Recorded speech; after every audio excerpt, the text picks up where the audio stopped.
ലോകത്തിന്റെ ഏത് കോണിലായിരുന്നാലും ഈ സമയം എൻ്റെ അമ്മ എന്ത് ചെയ്യുന്നു എന്ന് ചിന്തിക്കുന്ന ഒരാളാണ് മോഹൻലാൽ സാറ്. ഇതേപോലെ അദ്ദേഹം ജഗദംബയായിട്ടുള്ള, മൂകാംബിക അമ്മ ആയിട്ടുള്ള, ശക്തി സ്വരൂപിണിയായിട്ടുള്ള, അന്നസ്വരൂപിണിയായിട്ടുള്ള, പ്രാണസ്വരൂപിണിയായിട്ടുള്ള, ആനന്ദ സ്വരൂപിണിയായിട്ടുള്ള, മനോമയ സ്വരൂപിണിയായിട്ടുള്ള, വിജ്ഞാനമായ സ്വരൂപിണിയായിട്ടുള്ള അമ്മയെ തിരിച്ചറിയുന്നു, അല്ലെങ്കിൽ അമ്മയോട് സംവദിക്കുന്നു എന്നുള്ളത് എനിക്കറിയാം. ശിവന്റെ രണ്ട് ഭാവങ്ങൾ നമ്മൾ കാണുന്നതാണ്. ഒന്ന് നമുക്കറിയാം സംഹാര താണ്ഡമാടുന്ന നടനം, അതെ അതെ അതെ അതെ അതെ അത് വരണം. അതോടൊപ്പം തന്നെ നിശ്ചലനായിരിക്കുന്ന, നിശ്ചേഷ്ടനായിരിക്കുന്ന ഒരാൾ, പ്രതികരണങ്ങൾ ഇല്ലാതിരിക്കുന്ന ഒരാൾ.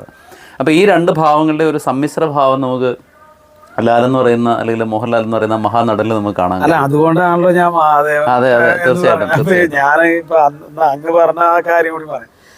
വിസ്മയങ്ങളുടെ വിശ്വനാഥപുത്ര എന്ന് വിളിച്ചപ്പോ എന്നോട് ചിരിച്ചോണ്ട് അത് അരിശി കേട്ടു. ചിരിച്ചോണ്ട് ചോദിച്ചു, തന്തയ്ക്ക് വിളിക്കുന്ന. അല്ല, അതൊരു അതിശയമാണ്. ഞാൻ അതാണ് പറഞ്ഞു വന്നത്. കാരണം വെച്ച് കഴിഞ്ഞാൽ ഇപ്പൊ പലപ്പോഴും കേട്ടിട്ടുണ്ട് അദ്ദേഹം ഒറ്റയ്ക്ക് ഡ്രൈവ് ചെയ്യുന്നത് അധികം അദ്ദേഹത്തിന് ഒരു എന്താ പറയുക, ഒരു കംഫർട്ടല്ല. റോഡ് ക്രോസ് ചെയ്യുന്നത് ബുദ്ധിമുട്ടാണെന്ന് അദ്ദേഹം പറഞ്ഞിട്ടുണ്ട്, ആൾക്കൂട്ടത്തിനെ ഫേസ് ചെയ്യുക. പക്ഷെ അങ്ങനെ ഒരു ആട് സവാരി ഗിരിഗിരി എന്നൊക്കെ പറഞ്ഞുകൊണ്ട് ഇങ്ങനെ ഇത്രയും വലിയൊരു മാസമായിട്ട് ഒരാൾ നിൽക്കുമ്പോൾ ഈ രണ്ട് എക്സ്ട്രീമുകളാണ് സത്യം പറഞ്ഞാൽ തന്നെ ഒരേ സമയം.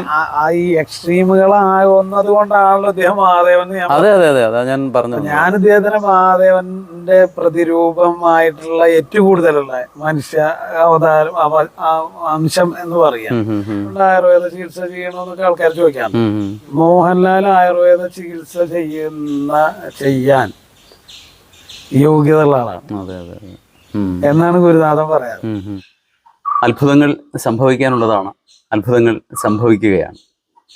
ഈ ജീവിതം മുഴുവൻ ഒരു വലിയ വിസ്മയമായിട്ട് നോക്കിക്കാണാൻ ആഗ്രഹിക്കുന്ന ധാരാളം ആളുകളുണ്ട്. അവരോരോരുത്തരായി നമ്മുടെ അടുത്തേക്ക് എത്തുന്നു. കാരണം നമ്മളും ഒരു വിസ്മയം പ്രതീക്ഷിച്ച് ഇരിക്കുന്നു എന്നാണ്. അപ്പം മഹാവിസ്മയങ്ങളുടെ ഈ വലിയ യാനങ്ങളിൽ എവിടെയൊക്കെയോ വെച്ച് ആരൊക്കെയോ കണക്ട് ചെയ്യപ്പെടുന്നു. അതെന്തുകൊണ്ട് അങ്ങനെ സംഭവിക്കുന്നു എന്ന് ചോദിച്ചു കഴിഞ്ഞാൽ അതിന് മറുപടിയില്ല. വിസ്മയകരമായൊരു പുഞ്ചിരി മാത്രമേ നമുക്കതിന് മറുപടിയായി കൊടുക്കാനായിട്ട് സാധിക്കുകയുള്ളൂ. ഭാരതത്തിൻ്റെ സാംസ്കാരിക പൈതൃകം അങ്ങനെ തന്നെയാണ്. നമ്മൾ വായിച്ചറിഞ്ഞതോ കേട്ടറിഞ്ഞതോ ആയ ഓരോ കഥാപാത്രവും നമ്മെ വിസ്മയിപ്പിച്ച് കടന്നു പോകുന്നു. അപ്പോൾ ഇതിൽ നിത്യവിസ്മയമായി നിൽക്കുന്ന ചില സംഗതികളുണ്ട്. അത് ഏടുകളായിട്ട്, ചരിത്രത്തിൻ്റെ ഏടുകളായിട്ട് മാറുന്നു. അങ്ങനെ ചരിത്രത്തിൻ്റെ താളുകളിൽ ഇടം പിടിക്കേണ്ട ഒരു അപൂർവ വ്യക്തിത്വമാണ് ഇന്ന് നമ്മളോടൊപ്പം ഉള്ളത്. അദ്ദേഹത്തിനെ ഒരു അപൂർവ വൈദ്യൻ എന്ന് ഇവിടെ ഇന്നലെ നടന്ന ഒരു ചടങ്ങിൽ ധാരാളം ആളുകൾ വിശേഷിപ്പിക്കുന്നതും കണ്ടു. കുട്ടിത്തം നിറഞ്ഞ മുഖവും കുസൃതിയാൽ എവിടെയും ഒരു പൂത്തുമ്പിയെ പോലെ ഓടി നടക്കുകയും ചെയ്യുന്ന ഇദ്ദേഹമാണോ അദ്ദേഹം എന്ന് നമുക്ക് തോന്നിപ്പിക്കുന്ന ആ ഒരു അത്ഭുത വ്യക്തിത്വത്തിനെയാണ് ഇന്ന് ESP പാരാനോർമൽ അതീന്ദ്രിയം നമ്മുടെ പ്രേക്ഷകർക്കായിട്ട് പരിചയപ്പെടുത്തുന്നത്. യഥാർത്ഥത്തിൽ അങ്ങനെ ഒരു പരിചയപ്പെടുത്തലിൻ്റെ ആവശ്യമില്ല. കാരണം വിശ്വം മുഴുവൻ വ്യാപിച്ചു നിൽക്കുന്ന ഒരു മഹനീയമായ ശക്തിയുടെ അങ്ങേയറ്റത്തെ പ്രവർത്തന പരത കൊണ്ട് അദ്ദേഹം ഇങ്ങനെ സ്വയം വളർന്നുകൊണ്ടിരിക്കുന്നു. കൂടുതൽ ഇൻട്രൊഡക്ഷൻ പറയുന്നില്ല, ബാക്കി കാര്യങ്ങൾ അദ്ദേഹത്തിൽ നിന്ന് തന്നെ നമുക്ക് കേട്ടറിയാം. ഏറ്റവും ആദരണീയനായ, ഏറ്റവും പ്രിയപ്പെട്ട, ഏറ്റവും അടുത്ത് നമ്മളെ ഹൃദയത്തോട് ചേർന്ന് നിൽക്കുന്ന ശ്രീ ഡോക്ടർ വൈദ്യൻ എന്നൊക്കെ പറയാൻ പറ്റുന്ന, അല്ലെങ്കിൽ ആ വിശേഷണങ്ങൾക്കെല്ലാം അപ്പുറത്ത് നിൽക്കുന്ന ഒരു വലിയ മനുഷ്യസ്നേഹിയായ ഡോക്ടർ ശ്രീജിത്ത് നമ്പൂതിരി, ആര്യദത്തം ആയുർവേദ ആശുപത്രി, അദ്ദേഹത്തിനെയാണ് നമ്മളിന്ന് പരിചയപ്പെടുത്തുന്നത്. അപ്പോൾ അദ്ദേഹത്തിനെ ഏറ്റവും ഹാർദമായി നമ്മുടെ ചാനലിലേക്ക് സ്വാഗതം ചെയ്യുന്നു. ആത്മപ്രണാമം, സ്വാഗതം. അപ്പോൾ ഇത് തന്നെ ഒരു വലിയ വിസ്മയമാണ്. ഇന്നലെയാണ് ഞങ്ങൾ ആദ്യമായിട്ട് കാണുന്നത്. അപ്പോൾ ഇന്നലെ ചടങ്ങ് കഴിഞ്ഞിട്ട് അങ്ങോട്ടും ഇങ്ങോട്ടുമുള്ള ഞങ്ങളുടെ സംസാരമൊക്കെ കണ്ടുകൊണ്ട് ഒത്തിരി ആൾക്കാർ ചോദിച്ചു, എത്ര നാളായിട്ട് ഡോക്ടറെ അറിയാം?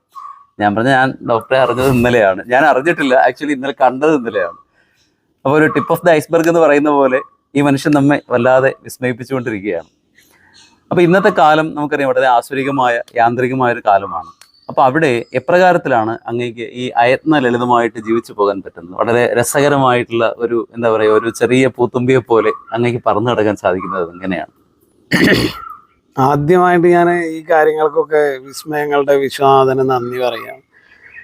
എന്താ വെച്ചാൽ ഞാൻ വളരെ ചെറുപ്പം മുതലേ എനിക്ക് ഇവിടെ ഇപ്പോൾ ഇന്ന് അങ്ങേ ഞാൻ കൊണ്ടുപോയി പരിചയപ്പെടുത്തിയ എൻ്റെ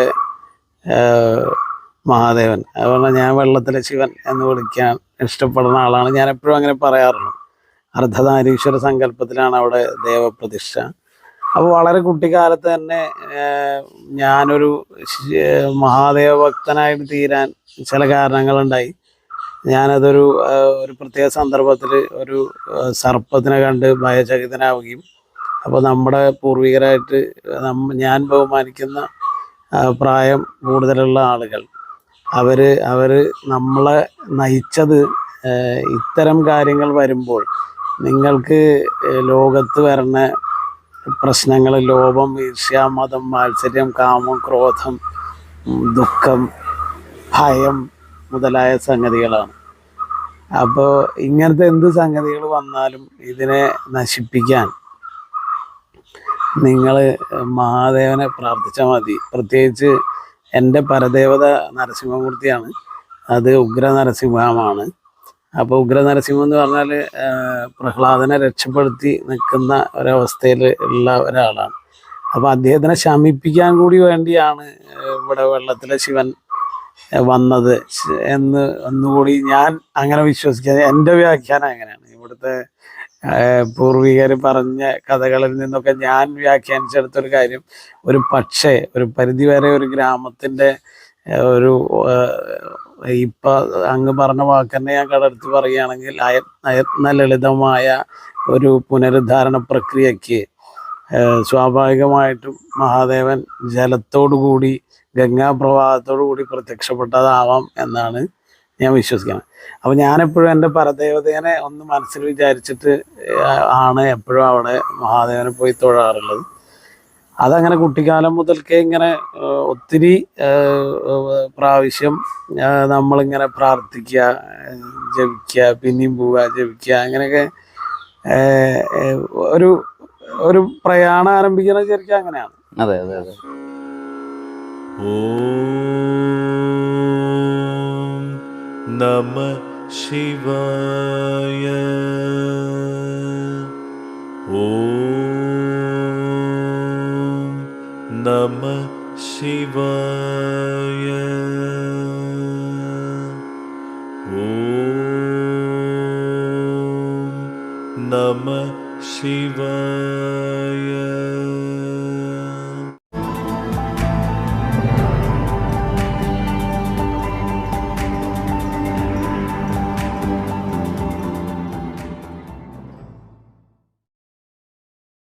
അത് ഒരു വിദ്യാദാനം സർവ്വധനാൽ പ്രധാനം എന്ന് ഞാൻ മനസ്സിലാക്കിയത് അങ്ങനെയാണ്. കാരണം എന്താ വെച്ചാൽ ഞങ്ങള് അതിനൊരു ഉദാഹരണം ഞാൻ പറയാം. പ്രത്യേകിച്ച് ബൈബിളിൽ അങ്ങനെ ഒരു വാക്യം ഉണ്ടെന്നാണ് ഞാൻ കേട്ടിട്ടുള്ളത്. വളരെ വിദ്യ ദരിദ്രനെ ഉന്നതനാക്കുന്നു എന്നുള്ളത്. അതെ.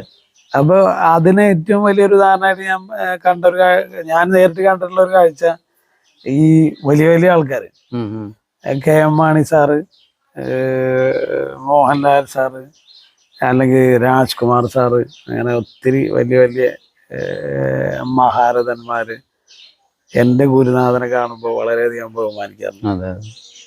ഇപ്പോഴും ലാൽ സാറൊക്കെ നമ്മളെയൊക്കെ കാണുമ്പോൾ ഒരു സ്നേഹം കാണിക്കണത് എനിക്ക് നന്നായിട്ട് നിശ്ചയുണ്ട്. ഇത് എന്നോട് കാണിക്കുന്ന ബഹുമാനം സ്നേഹമല്ല. എൻ്റെ ഗുരുനാഥൻ, അദ്ദേഹത്തിന്റെ ഗുരുനാഥൻ സാക്ഷാൽ പൂമുള്ളി ആറാം തമ്പുരാൻ അഥവാ പൂമുള്ളി നീലകണ്ഠൻ നമ്പൂതിരിപ്പാട് പറയണ ഒരു എന്താ പറയാ, ഗുരുപരമ്പരകളുടെ മൊത്തം അങ്ങനെ പോയി ലാസ്റ്റ് നമ്മൾ പറഞ്ഞ മറുപടി തന്നെ വല്ലാതെ ആകർഷിച്ചായിരുന്നു. കാരണം ലാലേട്ടൻ അല്ലെങ്കിൽ ലാൽ സാറ് ഒരു കസേര എടുത്തിടുമ്പോൾ അങ്ങ് പറഞ്ഞ നമ്മൾ ആലോചിച്ച് മെല്ലെ ഇരിക്കും. അതെ, ആ കസേരയിൽ ഇനി ഇരുന്നാൽ പോലും ആ കസേരയെ വേദനിപ്പിക്കാതെ ആ കസേരയെ തൊട്ട് തലയിൽ വെച്ചിട്ടേ ഞാനിരിക്കും. അതെന്താ കാര്യം വെച്ചാൽ ഈ കസേര നിനക്ക് മാത്രം അവകാശപ്പെട്ടതല്ല എന്ന് ഒരാള് ചിന്തിക്കുന്നിടത്താണ് ഇത്ര മഹത്തായ ഒരു ദർശനമാണ്. ഇത് ഇന്നുള്ള ആളുകൾ അറിഞ്ഞിരുന്നെങ്കിൽ ഈ ലോകത്ത് ഒരു കസേര എന്ന് വെച്ചാല് നമുക്ക് കിട്ടാൻ കാരണം എന്ന് വെച്ച് കഴിഞ്ഞാല് ഇത് നമ്മുടെ ഇതല്ല, അത് അല്ലെങ്കിൽ നമുക്ക് മാത്രമുള്ളതല്ല, അത് എന്താ പറയുക, പരമ്പരയുടെ ഒരു ഭാഗമാകുന്നത് കൊണ്ട് 100%. കാരണം ഞാൻ ചോദിക്കട്ടെ, നമ്മളിവിടെ കിടക്കണ ഒരു ചെറിയ പെട്ടിക്കട, ഇപ്പോ മോഹൻലാൽ സാറിനെ സംബന്ധിച്ചിടത്തോളം ആര്യദത്ത് ശ്രീജിത്ത് എന്നൊക്കെ പറയണത് എന്നോ പണ്ട് അവിടെ ഉണ്ണികൃഷ്ണ വൈദ്യരെ അവിടെ അദ്ദേഹം ചികിത്സയിൽ കിടക്കുമ്പോൾ അതിനെ കൂടെ അങ്ങോട്ടും ഇങ്ങോട്ടും നടന്ന് ഒരാള്. അപ്പൊ നമ്മളോടൊക്കെ ആൾക്കാർ ചോദിക്കാറുണ്ട് മോഹൻലാലിനെ ചികിത്സിച്ചിട്ടുണ്ട്. നമ്മൾ ചികിത്സിച്ചിട്ടില്ല. അങ്ങനെ തന്നെ പറയും. നമ്മളത് അങ്ങനെ പറയാവൂന്ന് പറയും. കാരണം മോഹൻലാലിന്റെ ഡോക്ടർ എന്നൊന്നും പറഞ്ഞിട്ട് എവിടെയും പറയരുത്. മോഹൻലാലിന്റെ ഡോക്ടർ ഗുരുനാഥനാണ്.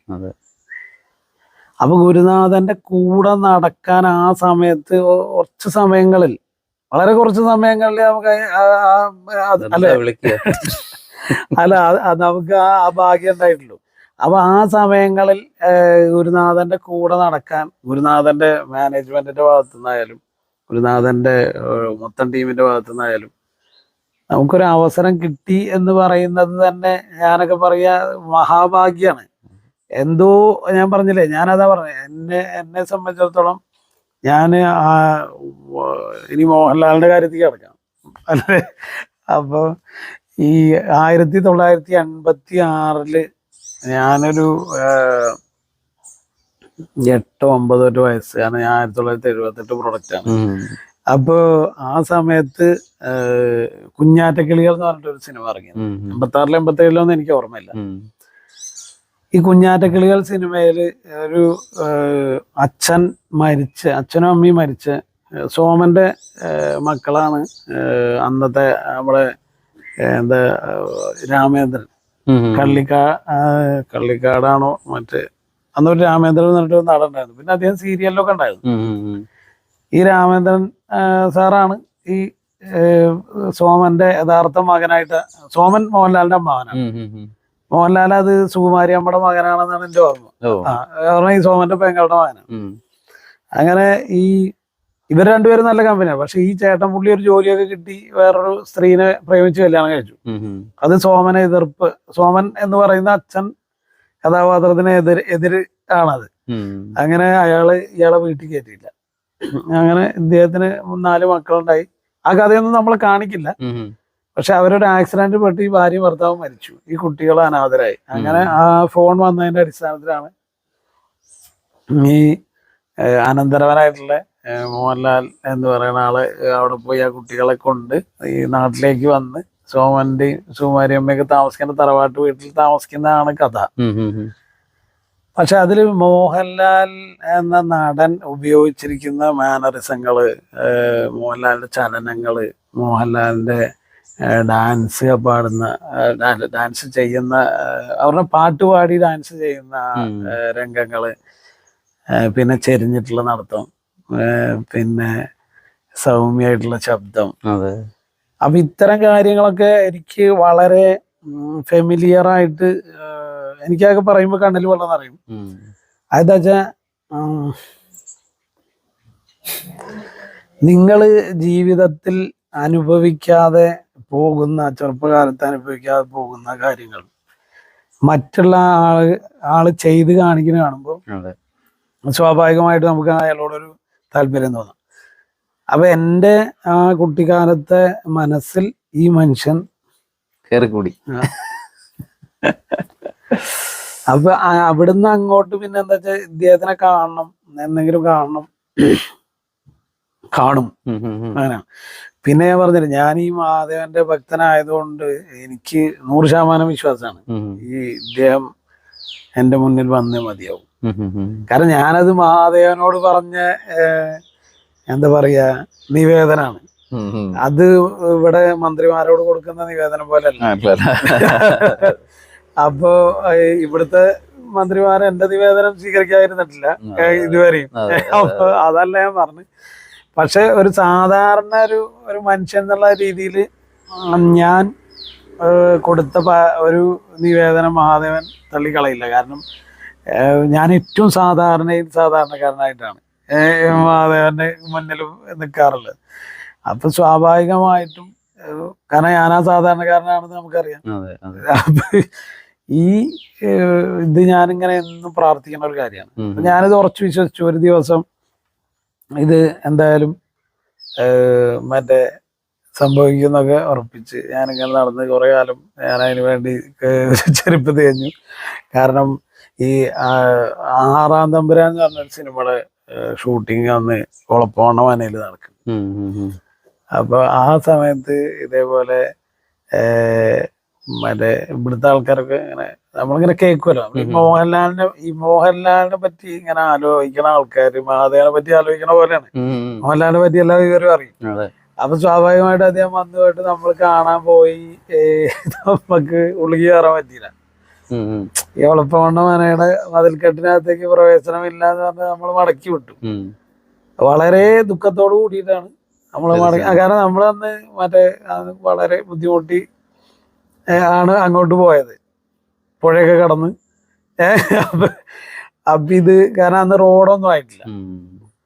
അങ്ങനെ അതൊക്കെ കഴിഞ്ഞ് വളരെ വർഷം കഴിഞ്ഞിട്ടാണ് ഗുരുനാഥന്റെ അവിടെ ഈ ഗുരുനാഥനുമായിട്ട് അദ്ദേഹം നല്ല ബന്ധാന്നൊക്കെ ഞാൻ സത്യത്തിൽ ഗുരുനാഥന്റെ അടുത്ത് ചെന്ന് ഇതിന് ശേഷമാണ് ഇതറിയണത് തന്നെ. പിന്നെ അതൊക്കെ കഴിഞ്ഞ് ഇങ്ങനെ ഗുരുനാഥൻ പറയാതെ നമുക്ക് പോകാൻ പറ്റില്ലല്ലോ. ലാൽ സാറിന്റെ അടുത്തേക്ക് ആണെങ്കിൽ പോകാൻ പറ്റില്ല. അങ്ങനെ ആദ്യം ഗുരുനാഥനാണ് എന്നെ കൊണ്ടുപോകുന്നത്. അതുകൊണ്ട് തന്നെയാണ് ഞാൻ ഗുരുനാഥനെ അത്രയും ഞാൻ പറഞ്ഞത്. എനിക്ക് എൻ്റെ ഗുരുനാഥൻ എന്ന് പറയണത് എനിക്ക് അമ്മ, അച്ഛൻ, ദൈവം എന്നൊക്കെ പറയണ എല്ലാ ഭാഗത്തു കൂടി ഞാൻ ഉപയോഗിച്ചിട്ടുള്ള ഒരാളാണ്. അപ്പൊ അദ്ദേഹത്തിനെ സംബന്ധിച്ചിടത്തോളം ഈ അദ്ദേഹം നമ്മളോട് പറയാം അങ്ങനെ ഒന്നൊരു വലിയ ആളെ കാണാണ്ട് ആരെയെന്ന് പറഞ്ഞില്ല. പിന്നെ കുറെ കഴിഞ്ഞപ്പോ പറഞ്ഞു ലാൽ സാറിനെയാണ്. അപ്പോഴേക്കും പാതി വഴി എത്തിയത്. എക്സൈറ്റഡ് ആവരുത് പറഞ്ഞ ഈ ഓവർ എക്സൈറ്റഡ് ആവരുത് ഇന്നലെ വിഷ്ണു പറഞ്ഞ വിഷയം. അങ്ങനെയാണ് സത്യത്തിൽ ഞാൻ ആദ്യമായിട്ട് കാണുന്നത്. പക്ഷെ ഈ ആദ്യത്തെ കാഴ്ചയിൽ ഈ അത് ഒരുപാട് പേര് പറഞ്ഞു ഞാൻ. അപ്പൊ ഞാനൊക്കെ എന്താ വെച്ചാൽ ഇത്രയും ലേറ്റ് ആയി പോയി എന്നുള്ളൂ പറയാൻ.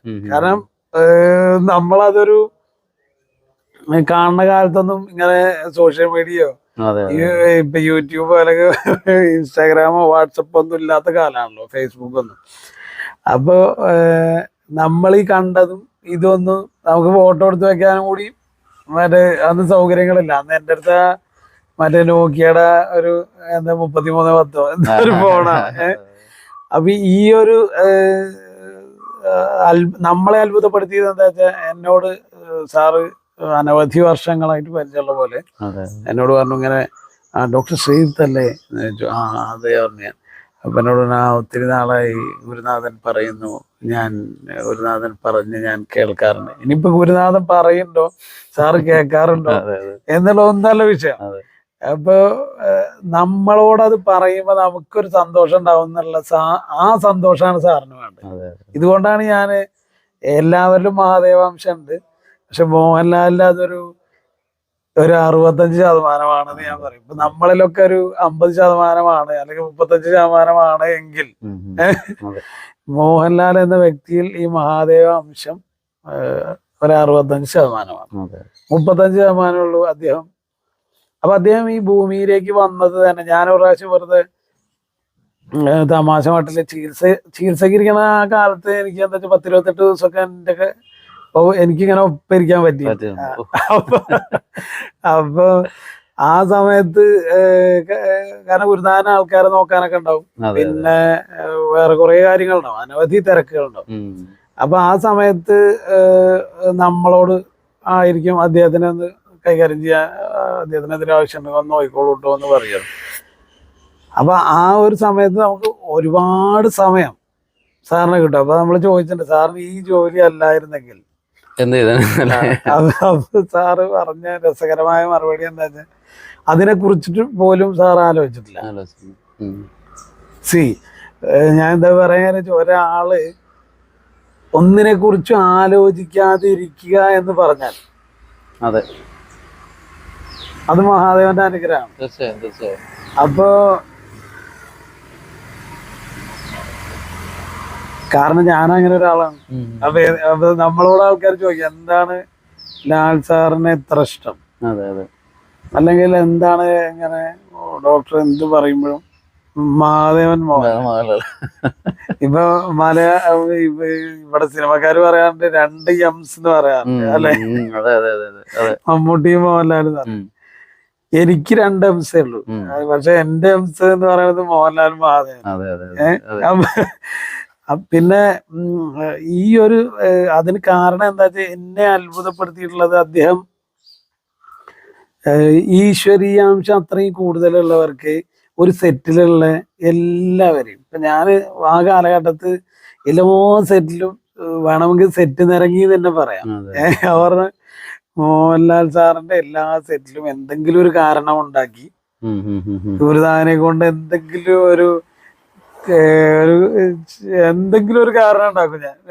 എന്നിട്ട് ഞാൻ ആ സെറ്റിൽ പോകും. അല്ലെങ്കിൽ ഞാൻ ലാൽ സാറിന് നേരിട്ട് മെസ്സേജ് അയക്കുകയോ, കാരണം അതും രസകരമായ സംഭവമാണ്. ഞാൻ ഇന്നലെ സൂചിപ്പിച്ചു. എന്താ വെച്ചാ ഞാന് ലാൽ സാറ് നമ്പർ വേണോ ചോദിച്ചപ്പോ വേണ്ട ആദ്യം. ആ സമയത്ത് എന്നോട് ചോദിച്ചു എന്നാ എനിക്ക് ഡോക്ടറുടെ നമ്പർ വേണം എന്ന് പറയണ്ടേ. അപ്പൊ ഞാൻ അത് ഞാൻ എല്ലാവർക്കും കൊടുക്കാറുണ്ട്. കാരണം അന്ന് എങ്ങനെയാ വെച്ചാൽ ഗുരുനാഥനെ കിട്ടണമെങ്കിൽ ഗുരുനാഥൻ അന്നും ഇന്നും ഈ മൊബൈൽ ഫോണൊന്നും ഉപയോഗിക്കാത്ത ഒരാളാണ്. അപ്പോ ഈ മൊബൈൽ ഫോണ് അന്ന് എന്റെ കയ്യിലുണ്ടല്ലോ. അപ്പൊ എന്നെ വിളിച്ച ഗുരുനാഥനെ കിട്ടും എന്നുള്ള ഒരു ധാരണയിൽ എല്ലാവരും നമ്പർ മേടിക്കും. അതെനിക്ക് ഉപകാരം ഉണ്ടായിട്ടുണ്ട്, ഉപദ്രവം ഉണ്ടായിട്ടുണ്ട്. അപ്പൊ അതെന്താ കാര്യം വെച്ചാൽ ചില ആൾക്കാര് എപ്പോഴും ഞാൻ ഗുരുനാഥന്റെ അടുത്ത് വിചാരിക്കും. കാരണം ഞാൻ അവിടുന്ന് ശമ്പളമൊന്നും കൈപ്പറ്റാതെയാണ് ഗുരുനാഥന്റെ സ്ഥാപനത്തിലൊരു ജോലിക്കാരൻ എന്നുള്ള നിലയ്ക്കല്ല ഗുരുനാഥൻ എന്നെ കണ്ടിരുന്നത് എന്നാണ് ഞാൻ മനസ്സിലാക്കുന്നത്. ഗുരുനാഥന്റെ ഒപ്പം നടക്കാനുള്ളൊരു ഈ സന്തത സഹചാരി എന്നൊക്കെ പറയണ ഒരു അപ്പൊ എനിക്ക് ഒഴിവുള്ളപ്പോഴൊക്കെ എന്റെ ഒപ്പം നടക്കുന്നോളൂ എന്നുള്ള ഒരു സ്വാതന്ത്ര്യം എനിക്ക് തന്നിരുന്നു. അപ്പൊ അങ്ങനെ ഈ ഒപ്പം നടക്കുന്ന ആള് നമ്മളെ സംബന്ധിച്ചിടത്തോളം നമ്മളൊരു ഫോളോവർ മാത്രമാണ്. ഒരു ഫോളോവർക്ക് ഒരിക്കലും പൈസ ചോദിക്കാനുള്ള അവകാശമില്ല എന്ന് വിശ്വസിക്കുന്ന ഒരാളെ അല്ല. അപ്പൊ അത് കാരണം ഞാൻ അങ്ങനെ അവിടെ ആശുപത്രിയിൽ എന്തെങ്കിലും ചെയ്തിട്ടുണ്ടെങ്കിലും അത് എന്റെ ഗുരുനാഥനുള്ള ഒരു സമർപ്പണമായിട്ട് ഞാൻ ചെയ്തിട്ടുണ്ട്. അതങ്ങനെ നിൽക്കാനാണ് നമ്മളത് അവസാനം വരെ അത് നമുക്ക് കാത്തു സൂക്ഷിക്കാൻ പറ്റും. അപ്പൊ ചില ആളുകൾ ഇങ്ങനെ വലിയ വലിയ ആൾക്കാർ നമ്മളെ നമ്പർ വാങ്ങിച്ചിട്ടുണ്ടാവും, വിളിക്കും. ഇപ്പൊ ഈ മോഹൻലാൽ സാറിന്റെ ഒരു കാര്യത്തിന് വേണ്ടിയിട്ട് തന്നെ ഒരു പ്രാവശ്യം പുള്ളിയുടെ അന്നത്തെ ഡ്രൈവറായിട്ടിരുന്ന ഒരു പയ്യുണ്ട്. ആ പയ്യ അങ്ങനെ വിളിച്ച അയാൾ എന്നോട് ചൂടാവുകയൊക്കെ ചെയ്തു. അത് നിങ്ങൾക്ക് അറിയില്ല ആ മരുന്നിനെ പറ്റി എന്നൊക്കെ ചോദിച്ചു. ഞാനെന്താ വെച്ചാൽ അത് എല്ലാ മരുന്നുകളും ഇപ്പൊ ഗുരുനാഥൻ നമ്മളോട് പറഞ്ഞു കൊള്ളണമെന്നില്ലല്ലോ. അപ്പോ ആ മരുന്ന് അവര് തമ്മിൽ സംസാരിച്ച എന്തോ ഒരു കാര്യമാണ്. അപ്പൊ ഞാനത് അറിഞ്ഞിട്ട് പോലുമില്ല. കാരണം ഞാൻ ഇങ്ങോട്ട് പോരലും പിന്നെ ഉച്ചയ്ക്ക് അങ്ങോട്ട് പോകും. ഉച്ച മുതൽ ആണ് ഗുരുനാഥന്റെ അടുത്തുണ്ടാവുക. കാരണം ഞാൻ ചെല്ലുന്ന സമയത്ത് ഗുരുനാഥൻ ഒരു ചെറിയൊരു ഉച്ചമയക്കത്തിലായിരിക്കും. പിന്നെ കഴിഞ്ഞൊരു 3:50 ആകുമ്പോൾ ഗുരുനാഥൻ എണീറ്റ് വരണ കാത്ത് ഞാൻ അങ്ങനെ കാത്തിക്കും. പിന്നെ ഞങ്ങൾ രണ്ടാളും അവിടുന്ന് ചായ കുടിക്കും. ചായ കുടിച്ചിട്ട് ഇങ്ങനെ മരുന്നുകളെ പറ്റിയിട്ടോ പിന്നെ നമുക്ക് എന്താ വെച്ചാൽ വ്യക്തികളെ പറ്റിയിട്ടുള്ള ഒരു സംഭാഷണം വന്നിട്ടേ ഇല്ല. കാരണം അങ്ങനെ ഒരു സംഭാഷണം നമുക്ക് വരാറില്ല. നമ്മൾ ഈ ചികിത്സയെ പറ്റിയിട്ടോ അല്ലെങ്കിൽ എന്താണ് ഈ ഓരോ മരുന്ന് എങ്ങനെ ഉപയോഗിക്കുന്നതിനെ പറ്റിയിട്ടോ അല്ലെങ്കിൽ എന്തെങ്കിലും അങ്ങനെയുള്ള കാര്യങ്ങളെ വരാറുള്ളൂ. അപ്പൊ എപ്പോഴും നിങ്ങൾ ഈ വ്യക്തിപരമായിട്ട് സംസാരം വരുമ്പോഴാണ് അതൊരു രസമില്ലാതെയാവുക അല്ലേ. കാരണം അയാളുടെ നല്ലതും ചീത്തമൊക്കെ പറയേണ്ടി വരും. കാരണം ലോകത്തെല്ലാരും 50-50 ആണല്ലോ. അപ്പൊ ആ ഒരു സംഗതി എന്താണ് ലാൽ സാറിന്റെ അദ്ദേഹം വിളിച്ചപ്പോഴും അങ്ങനെ എനിക്ക് ഒരു പ്രാവശ്യം അങ്ങനെ ഒരു അനുഭവം ഉണ്ടായിരുന്നു. അപ്പൊ ഞാനത് പറഞ്ഞ് ചില സമയത്ത് അത് നമുക്ക് ഗുണം ചെയ്തിട്ടുണ്ട്, ചില സമയത്ത് അത് ഇതേപോലെ അവര് തെറ്റിദ്ധരിക്കുകയൊക്കെ ചെയ്യും. കാരണം അവര് വിളിക്കുന്ന ആള് എന്തെങ്ങനെ പേര് അറിയില്ല എന്നൊക്കെ പറയുമ്പോഴേ. അപ്പൊ ഞാനിത് പറഞ്ഞ ചുരുക്കം പറഞ്ഞ അദ്ദേഹം നമ്മുടെ നമ്പർ വാങ്ങിച്ചപ്പോഴും ഞാനിങ്ങനെ ഒത്തിരി VIP-കള് സാർ ഗുരുനാഥനെ കാണാൻ വരുന്നവര് നമ്മളെ നമ്പർ വാങ്ങിച്ചിട്ടുണ്ട്. പക്ഷെ അവരൊന്നും നമ്മളെ വിളിക്കാറൊന്നുമില്ല. കാരണം അവരോട് നമ്മളിത് പറയും, ഇങ്ങനെ ഇത്ര സമയം മുതൽ ഇത്ര സമയം വരെ ഞാൻ ഗുരുനാഥന്റെ അടുത്ത് ഉണ്ടാവില്ല എന്ന് പറയുമ്പോൾ അവര് വേറെ നമ്പറിലൊക്കെ വിളിക്കാറുണ്ട്. പക്ഷെ ഇവരെല്ലാം ഇവരുടെ ഒരു കാര്യത്തിന് വിളിക്കുന്ന ആളുകളാണല്ലോ. നമുക്ക് അവരുടെ നമ്പർ എന്തിനാന്നുള്ളതാണ് നമ്മുടെ ഒരു ചിന്താഗതി. ആ ചിന്താഗതി വെച്ചിട്ട് തന്നെയാണ് ഞാൻ സാറിനോടും അങ്ങനെ പറഞ്ഞത്. അല്ലാതെ നമ്മൾ അങ്ങനെ ഒരു അർത്ഥത്തിൽ പറഞ്ഞല്ല. പിന്നെ എന്താ വെച്ചാൽ നമുക്കൊന്നും അദ്ദേഹത്തിനോട് ചോദിക്കാൻ അന്നുമില്ല, ഇപ്പോഴും എനിക്ക് അങ്ങനെ ചോദിക്കാനോ അല്ലെങ്കിൽ വിളിക്കാനൊക്കെ ഭയങ്കര മടിയാണ്. കാരണം എന്താ വെച്ചാൽ ഞാൻ മോഹൻലാലിനെ വിളിക്കാറില്ല എന്ന് പറയുന്നതാണ് സത്യം. അതെന്താ വെച്ചാൽ ഞാൻ സാറിനെ വിളിച്ചിട്ട് എന്തു പറയും എന്നെനിക്ക് ഇപ്പോഴും അറിയില്ല. കാരണം ഞാനിപ്പോഴും കൊച്ചുകുട്ടിയാണ്. സാറ് ഏതോ ഒരു സിനിമയിൽ പറഞ്ഞ പോലെ നിങ്ങളിപ്പോഴും കൊച്ചുകുട്ടിയാണ്. അത് എന്നെ ഉദ്ദേശിച്ച് പറഞ്ഞാന്ന് എനിക്ക് തോന്നുന്നു. കാരണം ഞാനെപ്പോഴും സാറിന്റെ അടുത്തിരിക്കുമ്പോൾ പാട്ട് പാടുക, ഇങ്ങനെ ഓരോ കുസൃതികളെ ഒപ്പിച്ചുകൊണ്ടിരിക്കുന്ന ഒരു കൊച്ചനിയനായിട്ടാണ് ഞാൻ ഇരിക്കുന്നത്. അതാണ് ആ ഫോട്ടോയിലൊക്കെ നമ്മള് ചെവിയിലൊക്കെ പിടിച്ചിങ്ങനെ ഓരോന്ന് കാണിച്ചുകൊണ്ടിരിക്കണതൊക്കെ. അപ്പൊ എന്നെ കാണുമ്പോഴും അങ്ങനെ ഒരു വാത്സല്യം എനിക്ക് തരാറുണ്ട്. അതെനിക്ക് തോന്നുന്നത് എന്താ വെച്ചാൽ ചിലപ്പോ ഇവൻ പൊട്ടനാന്ന് വിചാരിച്ചിട്ടാണോ എന്നെനിക്ക് അറിയില്ല. പക്ഷെ അങ്ങനെയാണെങ്കിലും എനിക്കത് ഇഷ്ടമാണ്. ഞാൻ പറഞ്ഞില്ല, ഇപ്പൊ എന്നെ സംബന്ധിച്ചിടത്തോളം ഇപ്പൊ ഇന്നലെ അദ്ദേഹം പറഞ്ഞ പോലെ അദ്ദേഹത്തിന്റെ സ്പർശനത്തിൽ എന്തോ ഒരു സാധനം മാന്ത്രികതയുണ്ട്. അതേപോലെ അദ്ദേഹത്തിന്റെ ദർശനത്തിൽ എന്തൊക്കെയോ മാന്ത്രികതയുണ്ട്. ഞങ്ങളുടെ ഇടയ്ക്ക് പറയാറുണ്ട്, അതായത് ചില സാധനങ്ങൾ കണ്ടാൽ നമുക്ക് മടുക്കില്ല. ഒന്ന് കടലിന്റെ അടുത്ത് പോയി എത്ര സമയം നിന്നാലും നമുക്ക് മടുക്കില്ല. അതെ, അതുപോലെ ഒന്നാണ് ആനയെ കണ്ടുകൊണ്ടിരുന്നത്. പിന്നെ അടുത്ത മോഹൻലാലാണ്. ഇപ്പൊ മലയാളിയെ ഏറ്റവും കൂടുതൽ വിസ്മയിപ്പിച്ചത് എന്ത് എന്ന് ചോദിക്കുമ്പോൾ ഒരുപാട് ഉത്തരങ്ങൾ വരുമായിരിക്കും. പക്ഷേ എങ്കിലും മലയാളിയുടെ ഓരോ ചലനങ്ങളിലും ഓരോ മാറ്റങ്ങളിലും സ്വാധീനം ചെലുത്തിയ ഒരു വ്യക്തി എന്ന് നമുക്ക് നിസ്സംശയം പറയാൻ പറ്റുന്നത് മോഹൻലാൽ തന്നെയാണ്. ഇപ്പോൾ ലാൽ സാറിൻ്റെ കാലഘട്ടത്തിൽ ജനിച്ചു ജീവിക്കാൻ കഴിയുന്നു എന്ന് പറയുന്നത് ഒരു വലിയ നമുക്കൊരു സംഭവമാണ്. ഇപ്പോൾ അങ്ങനെ കുറേ പ്രതിഭകൾ അല്ലെങ്കിൽ മഹാനുഭാവന്മാരുടെ കാലഘട്ടത്തിൽ നമ്മളും ജീവിച്ചു പോകുന്നുള്ളത് വലിയൊരു കാര്യമാണ്. അപ്പോൾ അങ്ങുമായിട്ടുള്ളൊരു സംഭാഷണത്തിൽ അങ്ങ് ഒരു ദിവസം പറഞ്ഞു ലാൽ സാറിനെ വിസ്മയങ്ങളുടെ വിശ്വനാഥപുത്ര എന്ന് വിളിച്ചു എന്നുള്ളത്. അപ്പോൾ അത് ഈ രണ്ട് വാക്കുകളിൽ വരുന്നുണ്ട്. മാത്രമല്ല ലാൽ സാറിൻ്റെ മകളുടെ പേരും വിസ്മയ എന്ന് തന്നെയാണ്. അപ്പോൾ ഈ വിസ്മയത്തിനെ ഏറ്റവും വിസ്മയത്തോടുകൂടി നോക്കിക്കാണുന്ന ഒരു കൊച്ചുകുട്ടിയുടെ ഭാവം പലപ്പോഴും ലാലേട്ടനിൽ ഉണ്ട് എന്ന് തോന്നുന്നു. കാരണം പലപ്പോഴും ലാൽ സാറ് എന്താ പറയുക ഒരു റിസർച്ച് സബ്ജക്റ്റായിട്ട് നമ്മുടെ ഇടയിൽ പലപ്പോഴും കടന്നു വരാറുണ്ട്. കാരണം ഈ ഓരോ കഥാപാത്രത്തിലെയും അവതരിപ്പിക്കുന്നതിൽ അല്ലെങ്കിൽ ആ കഥാപാത്രത്തിൻ്റെ മൗന സഞ്ചരണങ്ങളിലൂടെ അദ്ദേഹം കടന്നു പോകുന്നതിന് കാണിക്കുന്ന ഒരു കൈയടക്കമുണ്ട്. അത് വല്ലാത്തൊരു മാന്ത്രികതയാണ്. കാരണം എന്ന് വെച്ച് കഴിഞ്ഞാൽ ഇപ്പം 20 സിനിമ കണ്ടുകൊണ്ടിരിക്കുമ്പോൾ അതിലൊരു കൊച്ചുകുട്ടി റോസാപ്പൂവ് കൊടുക്കുമ്പോൾ അദ്ദേഹത്തിനൊരു ഹൃദയാഘാതം ഉണ്ടാകുന്നതിൻ്റെ ആ ഒരു ഒറ്റപ്പിടി അത് അറിയാതെ നമ്മളും ഇങ്ങനെ അവിടെ പിടിച്ചു പോകുന്നുണ്ട്. അപ്പോൾ അതേപോലെ ആണ് വാനപ്രസ്ഥത്തിലെ ആണെങ്കിലും ഏതൊരു എടുത്താലും ശരി അദ്ദേഹത്തിൻ്റെ വിരലുകൾ പോലും അഭിനയിക്കുന്നു, കണ്ണുകൾ അഭിനയിക്കുന്നു എന്ന് പറയുന്നൊരു സംഗതിയുണ്ട്. 20 തന്നെ ഡയലോഗ് ഇല്ലാതെ അദ്ദേഹം ഇങ്ങനെ ഒരു വലിയൊരു പ്രസൻറ്റേഷൻ അതിനകത്തുണ്ട്. അപ്പോൾ ഈ ഒരു വിസ്മയത്തിനെ തൊട്ടടുത്ത് നിന്ന് കണ്ട ഒരു വിസ്മയമാണ് എൻ്റെ അടുത്തിരിക്കുന്നത്. അതിൻ്റെ വിസ്മയത്തിലാണ് ഞാൻ. അപ്പോൾ എങ്ങനെ എപ്പോഴെങ്കിലും തോന്നിയിട്ടുണ്ട്, അതായത് പ്രപഞ്ച നടന കാരകനായ പരമശിവൻ്റെ ഒരു ഭാവം അങ്ങനെ പറഞ്ഞാൽ 65% അതിലുണ്ട് എന്ന് പറയുന്നു. അപ്പോൾ അങ്ങനെ തൊട്ടെടുക്കാനായിട്ട് കഴിഞ്ഞിട്ടുണ്ടെന്ന് എനിക്ക് മനസ്സിലാക്കാൻ പറ്റുന്നുണ്ടെങ്കിലും അങ്ങ് എങ്ങനെയാണ് അതിനെ എന്താ പറയുക കണ്ടെത്തിയത് അല്ലെങ്കിൽ അതിനെ അറിഞ്ഞതെന്നാണ്?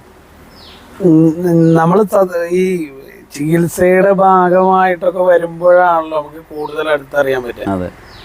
അപ്പോൾ ഞാൻ പറഞ്ഞല്ലോ, ഗുരുനാഥൻ ആ സമയത്ത് അദ്ദേഹം ഇങ്ങനെ റൗണ്ട്സിന് വരുമ്പോൾ അദ്ദേഹം കുറേ നേരം ലാൽ സാറായിട്ട് സംസാരിക്കും. അപ്പോൾ ഞാൻ ഗുരുനാഥൻ്റെയും ലാൽ സാറിൻ്റെയും ഞാൻ ഇങ്ങനെ ലാൽ സാറെന്നാട്ടോ വിളിക്കും. അതെന്താ വെച്ചാൽ എനിക്ക് ഞാൻ പറഞ്ഞല്ലോ, എനിക്ക് ഏട്ടാവിളി പൊതുവെ ഇഷ്ടമില്ലാത്ത ഒരാളാണ്. പിന്നെ അതേപോലെ എല്ലാവരും ഏട്ടന്മാരാണ്. അപ്പൊ അതിന്റെ ഇടയിൽ ഈ ആളെയും കൂടി ഏട്ടാന്ന് വിളിക്കണേക്കാൾ എനിക്ക് ബഹുമാനം തോന്നിയിട്ടുള്ളത് ലാൽ സാറിനെ വിളിക്കുമ്പോഴാണ്. അപ്പോ ലാൽ സാറിനെ ആ സമയത്താണ് നമ്മൾ അടുത്ത് പെരുമാറൊക്കെ അപ്പോഴാണ്. അപ്പോഴൊക്കെയാണ് നമുക്ക് മനസ്സിലായത് നമ്മളെ പോലെ കുറേ കുട്ടികൾ ഈ ലാൽ സാറിന്.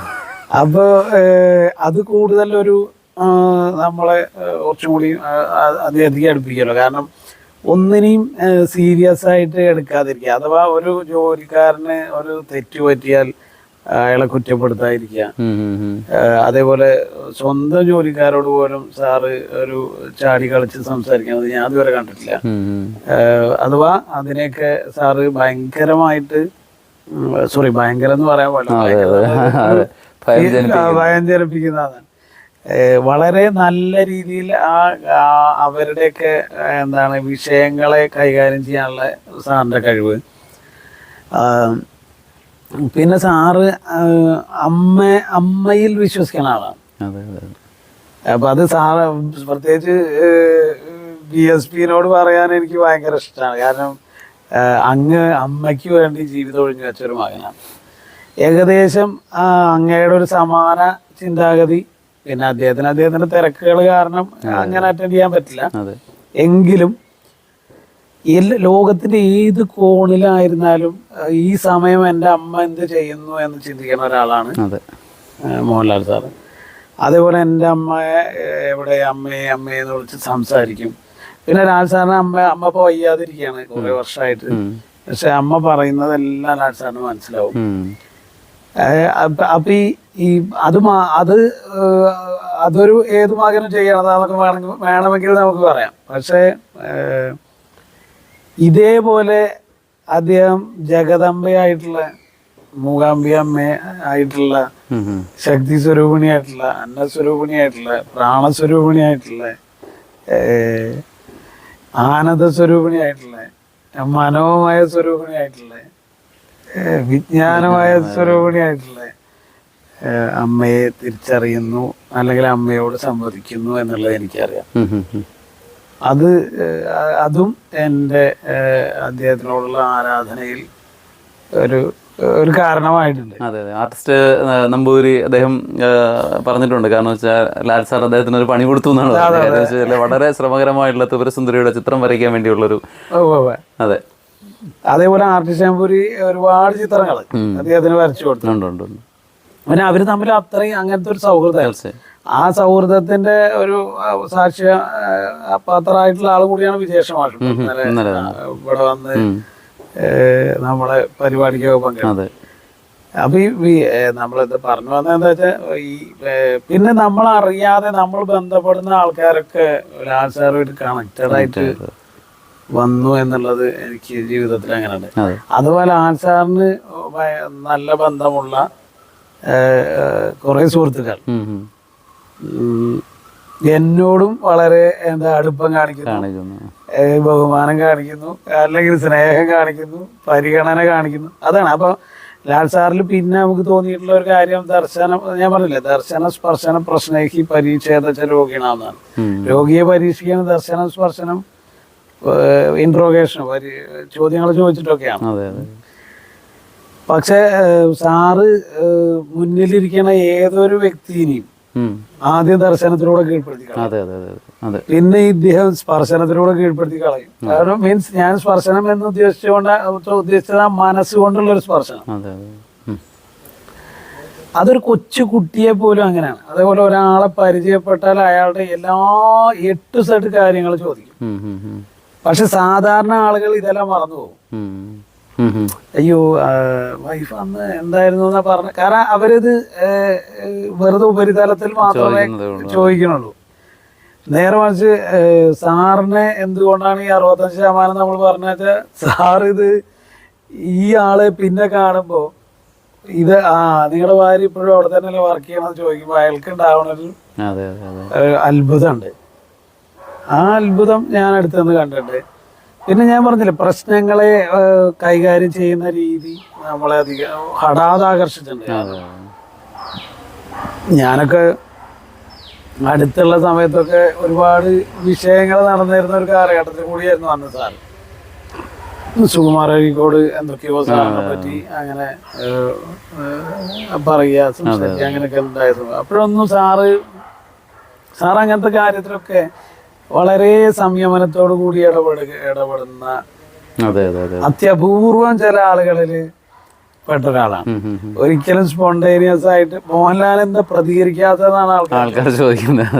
ഒരിക്കലും മറ്റേ മോഹൻലാൽ അങ്ങനെ പ്രതികരിക്കാൻ പാടില്ലായിരുന്നു എന്ന് പറഞ്ഞ് ഞാൻ കേട്ടിട്ടില്ല. അല്ല, അതാണ് ഞാനും ചോദിക്കണമെന്ന് ആഗ്രഹിച്ചൊരു ചോദ്യമാണ്. കാരണം വെച്ചാൽ ശിവന്റെ രണ്ട് ഭാവങ്ങൾ നമ്മൾ കാണുന്നതാണ്. ഒന്ന് നമുക്കറിയാം, സംഹാര താണ്ഡമാടുന്ന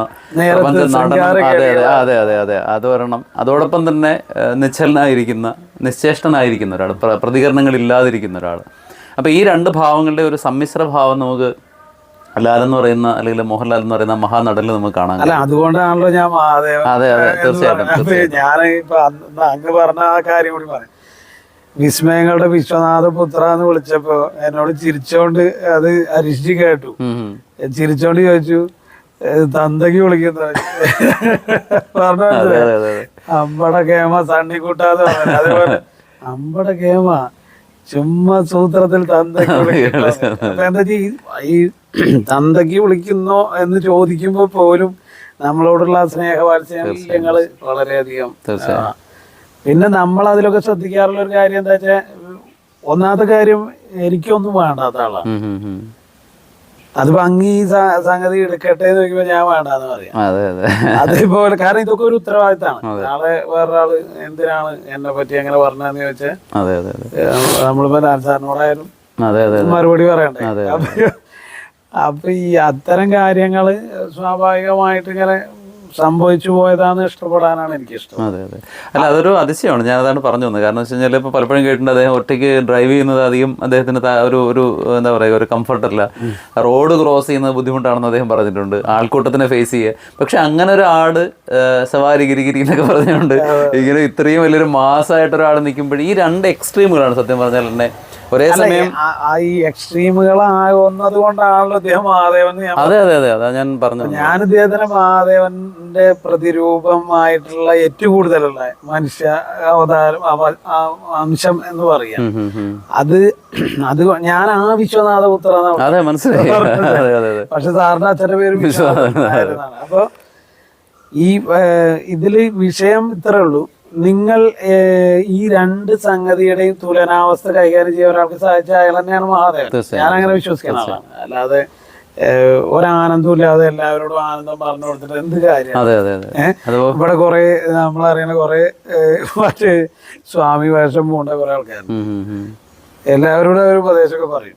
അവരുടെ എന്തെങ്കിലും ആയി കഴിഞ്ഞാൽ വരെ അവര് പല പ്രശ്നം ഉണ്ടാക്കും, ചൂടാവും. നിങ്ങളെന്നെ കേട്ടിട്ടോ കണ്ടോ നിങ്ങളുടെ ഏരിയ കൂടെ ഒക്കെ ഉള്ള കുറെ ആൾക്കാര് ആദ്യം ഏരിയ പറയുന്നത്. കാരണം ഈ എല്ലാം നിങ്ങൾ വേണ്ടിയിട്ട് ചെയ്യുകയും പറയുകയും ഒക്കെ പ്രാർത്ഥിക്കുകയും അപ്പൊ ഭഗവാനോട് പോയിട്ട് ഇങ്ങനെ ഭഗവാനെ എനിക്ക് അങ്ങനെ ആവണം ഇങ്ങനെ ആവണം എന്നൊക്കെ പറയുന്ന ആ രീതിയാണ് കേട്ടോ. ഇങ്ങനത്തെ സംഗതികളൊക്കെ ഒരു കാര്യത്തിന് വേണ്ടി ഒരു മന്ത്രം ജപിക്കുക, ഒരു കാര്യത്തിന് വേണ്ടി ഒരു ദീക്ഷ സ്വീകരിക്കുക, ഒരു കാര്യത്തിന് വേണ്ടി ഒരു പ്രത്യേക ജപം തുടങ്ങുക എന്നുള്ള ആളുകളൊക്കെ ഞാൻ വളരെ ചിരിച്ചുകൊണ്ട് മെല്ലെ ഞാൻ സ്കൂട്ടായി പോകും. അതിന് പ്രധാന കാരണം എന്താ വെച്ചാൽ ഇത് തന്നെയാണ് കാരണം. അതൊന്നും ഇല്ലാത്ത ആളാണ് എന്താ പറയാ നമ്മൾ കണ്ടിട്ടുള്ള ലാൽ സാറ്. പിന്നെ ഞാൻ പറഞ്ഞില്ലേ ഇപ്പൊ ഈ പണ്ട് ഒരു കഥയിലുണ്ടല്ലോ കുറെ അന്ധന്മാര് പോയിട്ട് ആനയെ കണ്ടു. ലാൽ സാറിന് എനിക്ക് അങ്ങനെ ഒരു പ്രത്യേകതയും തോന്നിയിട്ടുണ്ട്. കാരണം എന്താ വെച്ചാൽ ഓരോരുത്തർ കാണുന്ന മോഹൻലാല് അവരുടെ വ്യൂലായിരുന്നു. അതെ, തീർച്ചയായിട്ടും തീർച്ചയായിട്ടും. അപ്പം അതുപോലെയാണ് ചോദിക്കാൻ ആഗ്രഹിച്ചത്. കാരണം ഇത്രയും അടുത്ത് നിന്ന് അദ്ദേഹത്തിനെ കാണുന്നു. അങ്ങ് ഇന്നലെ പറഞ്ഞു ചികിത്സയ്ക്കായിട്ട് അദ്ദേഹത്തിനെ സമീപിക്കുമ്പോൾ അല്ലെ അദ്ദേഹത്തിൻ്റെ ശരീരത്തിലേക്ക് സ്പർശിക്കുമ്പോൾ കൊച്ചുകുട്ടിയുടേതായ ഒരു പരുങ്ങൽ അദ്ദേഹത്തിനുണ്ട് എന്ന് പറയുന്നു. അപ്പോൾ ഞാൻ ചോദിക്കുന്നത്, ഇപ്പോൾ നേരത്തെ അങ്ങ് പറഞ്ഞു ദേവി ഉപാസകൻ അല്ലെങ്കിൽ മൂകാംബിക ദേവിയെ അങ്ങേയറ്റം ഉള്ളിലേക്ക് സ്വാംശീകരിച്ച ഒരാളെന്ന് പറഞ്ഞു. അതേസമയം തന്നെ അദ്ദേഹം നടരാജ പ്രഭുവിൻ്റെ ഒരു അവതാര അംശമാണെന്ന് നമ്മൾ പറയുന്നു. അപ്പോൾ ഈ അടുത്ത കാലത്ത് ലാൽ സാറിനെ പറഞ്ഞിട്ട് അർദ്ധനാരീശ്വരം എന്ന് പറഞ്ഞിട്ട് അദ്ദേഹത്തിൻ്റെ ഒരു ബ്ലോഗ് പോസ്റ്റ് ഉണ്ടായിരുന്നു. അപ്പോൾ ഒരേ സമയം ഇപ്പോൾ നമുക്ക് സാധാരണയായിട്ട് തെറ്റിദ്ധരിക്കപ്പെട്ടൊരു സംഗതിയാണ് നമ്മൾ ഈ പറഞ്ഞ ഒരു പുരുഷന്റെ പൂർണ്ണത സ്ത്രീയാണെന്ന് പറഞ്ഞു വെച്ചിട്ടാണ് എല്ലാവരും കല്യാണം കഴിക്കാനായിട്ട് ഓടുന്നത്. എൻ്റെ അടുത്തും പലരും ചോദിച്ചിട്ടുണ്ട് പുരുഷന്റെ പൂർണ്ണത സ്ത്രീയാണ്. അപ്പോൾ നമ്മുടെ ഉള്ളിലുള്ള പുരുഷൻ എന്ന് വെച്ചാൽ ഏത് പുരത്തിൽ വസിക്കുന്നവനാണ് പുരുഷൻ. അപ്പോൾ അവൻ്റെ ഉള്ളിലുള്ള നാരീഭാവം എന്ന് പറയുമ്പോഴത്തേക്ക് അല്ലെങ്കിൽ സ്വീകരണത്തിൻ്റെതായ ഒരു സംഗതിയാണ്. അപ്പോൾ ഇത് എപ്രകാരത്തിലാണ് ഈ രണ്ട് ഭാവങ്ങൾ അദ്ദേഹത്തിൽ സന്നിവേശിച്ചിരിക്കുന്നത് എന്ന് ആണ് അങ്ങ് മനസ്സിലാക്കിയിരിക്കുന്നത്? ഞാൻ ധരിച്ച അങ്ങനെയാണല്ലോ. ഞാനെപ്പോഴും പറയാം നമ്മൾ ധരിച്ചു വെച്ചു. കാരണം ഇതെന്റെ ഗുരുദാനൊക്കെ പറയണേ. നമുക്കിതിൽ അവകാശവാദങ്ങളൊന്നുമില്ല. ലാൽ സാർ എല്ലാറ്റിനെയും വളരെ സിമ്പിളായിട്ട് കാണണേ, വളരെ ലളിത പരമേശ്വരനാണ്. അത് തന്നെയാണ് അർദ്ധനാരീശ്വരൻ. അപ്പൊ ഞാൻ അദ്ദേഹത്തിനെ ലളിതാ പരമേശ്വരൻ എന്ന് ഞാൻ ഹരിശ്രീയെ വിളിക്കാറുണ്ട്. അതേപോലെ ഞാൻ മോഹൻലാലിനെയും ലളിതാ പരമേശ്വരൻ എന്ന് വിളിക്കാൻ ഇഷ്ടപ്പെട്ടു. കാരണം എന്താ വെച്ചാൽ ഒരേ സമയത്ത് തന്നെ അദ്ദേഹം വളരെ ലളിതമായിട്ടാണ് കാര്യങ്ങളൊക്കെ സമീപിക്കുക. ഒരാൾ കഥ പറയുമ്പോൾ അദ്ദേഹം വളരെ കൃത്യമായിട്ട് അത് കേട്ട് വളരെ സാഹൂത അത് കേൾക്കും. അത് കഴിഞ്ഞ് അദ്ദേഹം ആ സെറ്റിൽ വന്നിട്ട് പല ആൾക്കാരും പറയണതും പിന്നെ ഞാൻ നേരിട്ട് കണ്ടിട്ടുള്ള കാര്യമാണ്. സെറ്റിൽ വരുമ്പോൾ അദ്ദേഹം ഇങ്ങനെ വളരെ തമാശയൊക്കെ പറഞ്ഞ് നമ്മളോടൊക്കെ എന്തെങ്കിലും ഇങ്ങനെ എന്താ പറയുക ഇതുമായിട്ട് ഒരു ബന്ധം ഉണ്ടാവില്ല. ഇനി അഭിനയിക്കാൻ പോകുന്ന സംഗതികളായിട്ടൊന്നും ഒരു ബന്ധവുമില്ലാത്ത കുറേ കാര്യങ്ങളായിരിക്കും നമ്മളോടൊക്കെ ചോദിക്കും പറയുകയൊക്കെ ചെയ്യും. അതൊക്കെ കഴിഞ്ഞ് പിന്നെ അദ്ദേഹം ഇത് ഷോട്ട് റെഡി എന്ന് പറഞ്ഞ ആള് മാറുകയാണ്. അപ്പൊ ഇവരൊക്കെ പറയുന്ന ട്രാൻസ് അല്ലെങ്കിൽ ട്രാൻസ് കിട്ടാൻ വേണ്ടി പലതും ചെയ്യുന്ന ആളുകൾ ഒക്കെ ഉള്ള കാലമാണ് ഇപ്പൊ. അല്ലെങ്കിൽ വേറെ ചില മരുന്നുകളുടെ ഉപയോഗിക്കുകയും ചെയ്യണം. ഇതൊന്നും വേണ്ടാതെ ആൾറെഡി ഇതെല്ലാം ചെയ്യാൻ കഴിവുള്ള ഒരാളായിട്ടാണ്. അതൊരു സാധാരണ ഒരാൾക്ക് ഒരിക്കലും അങ്ങനെ ഇപ്പൊ ഇവരൊക്കെ പറഞ്ഞിട്ട് ഇപ്പൊ പവിത്രത്തിലെ കഥാപാത്രം, കിരീടത്തിലെ സേതുമാധവൻ കത്തി തരയണ സീന്, പിന്നെ അതേപോലെ ഈ പവിത്രത്തിലാണ് തോന്നുന്നു ചേട്ടച്ചനായിട്ട് സ്കീസോഫ്രീനിക് ആവണ രംഗം, പിന്നെ ജനതാ ഗാരേജിലെ വിരൽ വെച്ചുള്ള അങ്ങനെ ഓരോന്നിലും. പിന്നെ ഏറ്റവും വലുതെന്ന് വാനപ്രസ്ഥത്തില് പിന്നെ ആരും പറയാത്തൊരു കാര്യം കൂടി നമ്മൾ പറയാൻ ഉദ്ദേശിക്കുന്നത് എന്താ വെച്ചാൽ, ഈ കഥകളിക്കാർക്ക് ഒരു 3 മണിക്കൂർ ഈ വേഷം കെട്ടിയിരുന്നാൽ മതി. ഇത് ഈ സിനിമയാകുമ്പോ എന്താ വെച്ചാൽ ഓരോ ഷോട്ടും കഴിഞ്ഞ് പിന്നെ അടുത്തതിന്റെ കണ്ടിന്യൂറ്റി നഷ്ടപ്പെടാതിരിക്കാൻ വേണ്ടി ഇരിക്കുകയാണ്.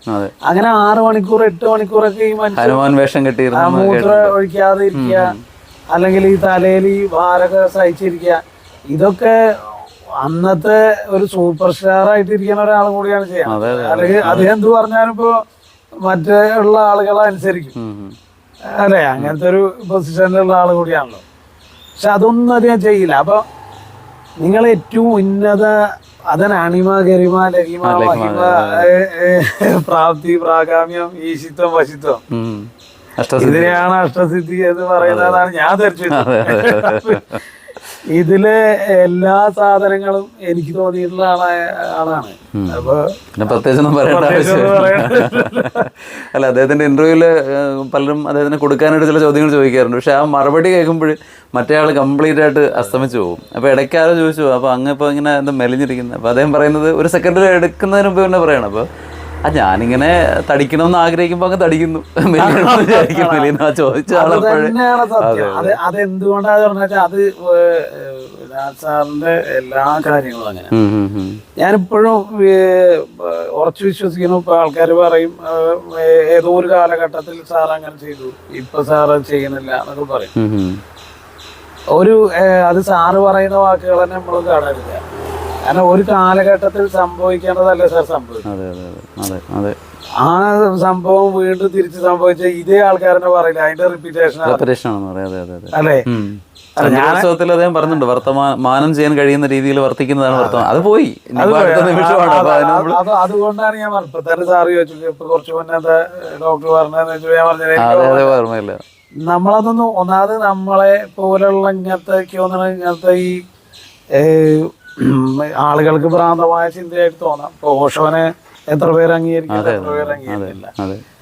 അതേപോലെ മോഹൻലാലിനെ എത്ര പേര് അംഗീകരിക്കേണ്ടത്, എത്ര പേര് അംഗീകരിക്കുന്നത്. അപ്പൊ എന്നെ സംബന്ധിച്ചിടത്തോളം എനിക്ക് തോന്നിയിട്ടുള്ള അല്ലെങ്കിൽ ഞാൻ കണ്ടിട്ടുള്ള അദ്ദേഹം ഒരു ഭാഗത്ത് തില്ലൈ നടരാജനാണെങ്കിൽ ഒരു ഭാഗത്ത് അദ്ദേഹം നാദസ്വരൂപനാണ്. ഇപ്പൊ നാദരൂപിണി ശങ്കരി പാഹിമാക്ക്, അതുപോലെ സ്വാമിനാഥ പരിപാലയാസുമോ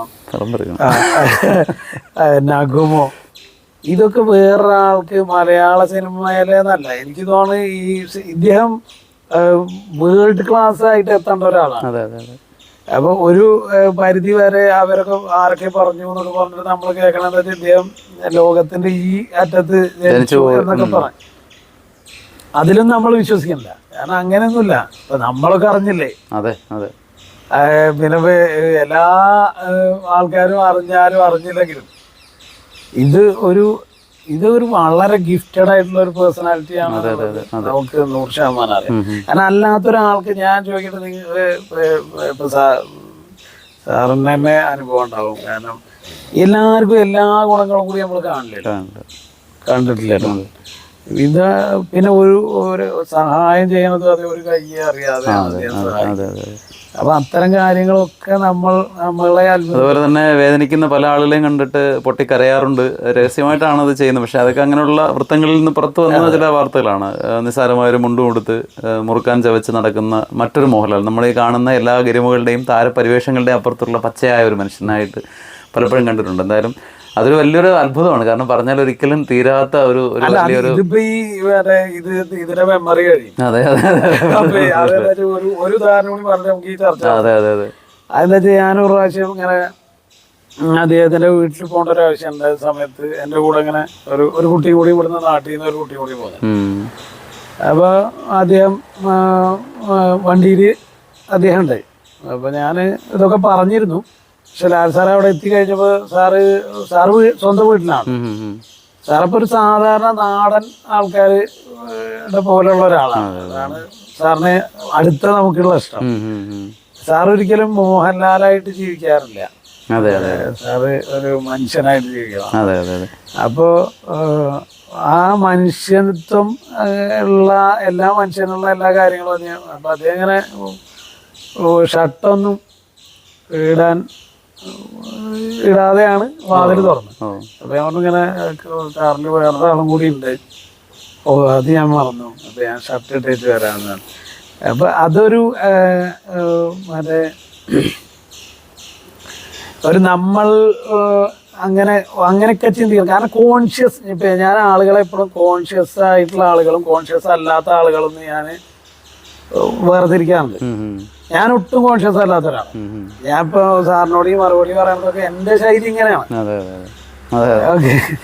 അപ്പൊ നേരെ മറിച്ച് ഈ കോൺഷ്യസ് ആവണ ആൾക്കാർ ഇപ്പൊ ഒരു കല്യാണത്തിന് പോയാൽ നമുക്ക് അറിയാം, ഒരു പ്രത്യേക ചടങ്ങിന് പോയാൽ നമുക്കറിയാം, അവരവരുടെ ബാഗ് വെക്കണത് അവർ കോൺഷ്യസ് ആയിരിക്കും, അവരെ മൊബൈൽ പിടിക്കണത് അവർ കോൺഷ്യസ് ആയിരിക്കും, അവര് കാറിന്റെ താക്കോല് പിടിക്കണതിൽ അവർ കോൺഷ്യസ് ആയിരിക്കും, അവരെ ആളുകൾ ശ്രദ്ധിക്കണ്ടോ എന്നുള്ളതിൽ അവർ കോൺഷ്യസ് ആയിരിക്കും.